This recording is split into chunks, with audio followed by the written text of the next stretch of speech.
सदाभाऊ खोत यांचे निकटवर्तीय भाजपमध्ये प्रवेश करणार आहेत। सदाभाऊ खोत यांचा मुलगा सागर खोत हे सुद्धा भाजपमध्ये प्रवेश करणार का याची उत्सुकता आहे। एकीकडे राजू शेट्टींची आत्मक्लेश यात्रा मुंबईत दाखल होत असताना मुख्यमंत्री देवेंद्र फडणवीस यांचे पश्चिम महाराष्ट्रात 2 शेतकरी मेळावे होत आहेत। पश्चिम महाराष्ट्रातला पहिला मेळावा हा सांगली जिल्ह्यातल्या इस्लामपूरमध्ये होतोय। या मेळाव्याला स्वाभिमानी शेतकरी संघटनेचे नेते कृषी राज्यमंत्री सदाभाऊ खोत यांची प्रमुख उपस्थिती असणार आहे। याच मेळाव्यात सदाभाऊंचे निकटवर्तीय भाजपमध्ये प्रवेश करणार आहेत।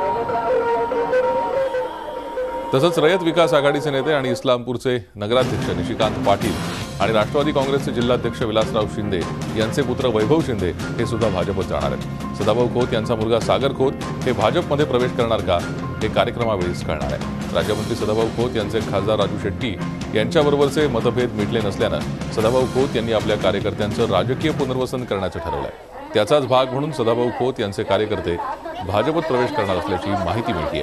खासदार राजू शेट्टी आणि मंत्री सदाभाऊ खोत यांच्यातले मतभेद प्रचंड ताणले गेले। आपण या संदर्भात अधिक चर्चा करणार आहोत। आमचे प्रतिनिधी रवींद्र कांबळे सांगलीहून थेट आपल्या संपर्कात आहेत। रवींद्र, आज 2 मेळावे मुख्यमंत्र्यांचे पश्चिम महाराष्ट्रात होत आहेत। पहिला इस्लामपूरमध्ये होतोय। याच मेळाव्यात सदाभाऊ खोत यांचे कार्यकर्ते, जवळचे कार्यकर्ते भाजपमध्ये प्रवेश करणार असल्याचं कळतंय। कोणकोणती नावं नेमकी चर्चेत आहेत भाजप प्रवेशासाठी? नक्कीच आज मुख्यमंत्री देवेंद्र फडणवीस हे सांगलीच्या दौऱ्यावर येत आहेत। इस्लामपूरमधील यल्लामा चौकाच्या या ठिकाणी जाहीराची सभा आहे। या ठिकाणी शेतकरी मेळावा आणि त्यांचा नागरी सत्कार असं कार्यक्रमाचं नियोजन जरी असलं तरीसुद्धा दिग्गज नेते हे भाजपमध्ये प्रवेश करणार आहेत। इस्लामपूर नगरपालिकेचे नगराध्यक्ष निशिकांत पाटील आणि राष्ट्रवादीचे जिल्हाध्यक्ष विलासराव शिंदे यांचे पुत्र वैभव शिंदे हे भाजपमध्ये प्रवेश करणार आहेत। त्याबरोबर अनेक दिग्गज असे नेते कार्यकर्ते हे सुद्धा भाजपमध्ये प्रवेश करणार आहेत। मात्र त्यांची नावं अजून जाहीर केली नाहीत। शेवटच्या क्षणी ते व्यासपीठावर भाजपमध्ये प्रवेश करतील।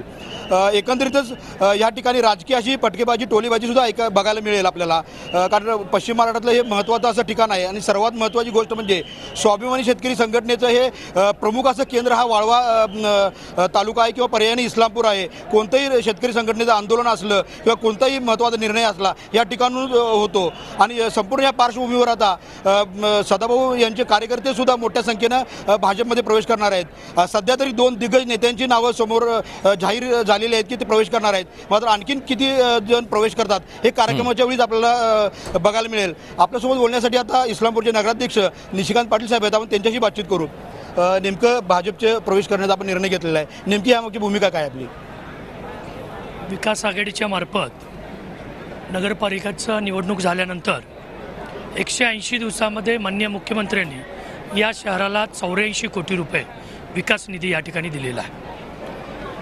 क्रांतिसिंह नाना पाटलांच्या नावानं एक कृषी महाविद्यालय या ठिकाणी माननीय मुख्यमंत्री साहेबांनी मंजूर केलेला आहे। या शहराच्या विकासाचा वेग कायम राहण्यासाठी आम्ही सर्व कार्यकर्त्यांनी मुख्यमंत्र्यांच्या नेतृत्वाखाली व नामदार सदाभाऊ खोत साहेबांच्या नेतृत्वाखाली या ठिकाणी भारतीय जनता पार्टीमध्ये काम करण्याचा निर्णय घेतलेला आहे।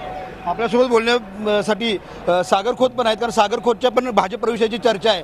अजूनसुद्धा नेमका काय निर्णय हा अजूनसुद्धा कोणाला कळला नाही। आपण सागरशी बोलू।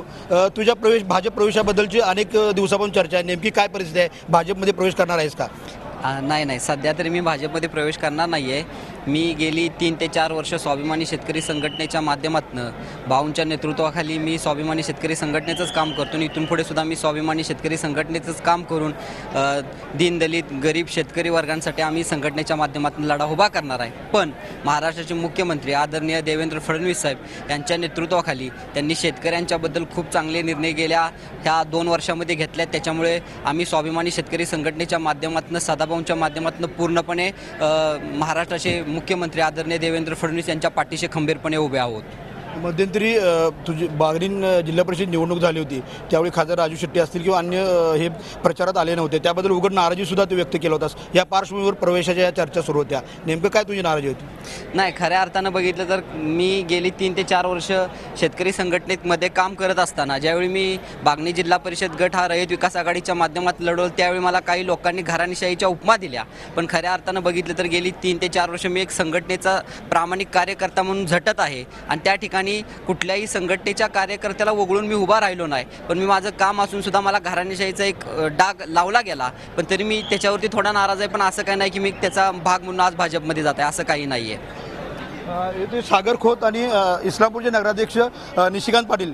सागरनं सध्या तरी सांगितलं आहे की भाजप प्रवेशाचा सध्या तरी विचार नाही, मात्र एकंदरीत इथलं कार्यक्रमाचं स्वरूप बघता सदाभाऊंचे कार्यकर्ते भाजपमध्ये गेलेले आहेत. आता पुढील निर्णय काय असेल हे बघण्यासाठी आपल्याला काही काळ थांबावं लागेल.